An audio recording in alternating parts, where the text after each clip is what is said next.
Hello guys, ഇത് കണ്ടോ, ഇത് ചിയാ സീഡ്സ് മുളച്ച് നിൽക്കുന്നതാണ് ഞങ്ങളുടെ അക്വേറിയത്തിൽ. ഓക്കെ, നമുക്ക് ഇനി ബ്രേക്ക്ഫാസ്റ്റ് ഉണ്ടാക്കാം. ദേ അവക്കാഡോ പഴുത്തിട്ടുണ്ട്. അപ്പോൾ അവക്കാഡോ കൊണ്ടിട്ടൊരു ബ്രേക്ക്ഫാസ്റ്റ് സ്മൂത്തി ആയാലും ദേ നമ്മുടെ അമ്പർ നോക്കുന്നുണ്ട്. ഓക്കെ, ഒരു ബ്ലെൻഡറിലോട്ട് 2 cup oats, 2 cup protein powder, പിന്നെ നമ്മുടെ കയ്യിൽ ഏത് ഫ്ലേവറാണോ യോഗോട്ട് ഉള്ളത് അത് ആഡ് ചെയ്യാം.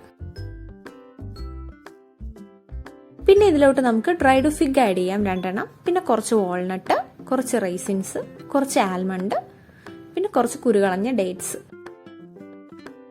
ഇനിയാണ് ഇതിലെ മെയിൻ താരം നമ്മുടെ അവക്കാഡോ നന്നായിട്ട് അതിനകത്തുള്ള പൾപ്പെല്ലാം അതിലോട്ട് ആഡ് ചെയ്യുക.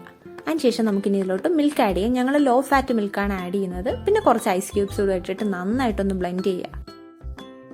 അതിനുശേഷം ഇതിനി ഒരു ഗ്ലാസ്സിലോട്ട് മാറ്റുക. അതിൽ ഞാൻ കുറച്ച് ചിയാ സീഡ്സ് ഇടുന്നുണ്ട്. പിന്നെ എൻ്റെ കയ്യിൽ കുറച്ച് മാതളം കൂടെ ഉണ്ടായിരുന്നു, അപ്പോൾ അതും കൂടെ ഞാൻ ഇതിൽ ടോപ്പ് ചെയ്യുന്നുണ്ട്.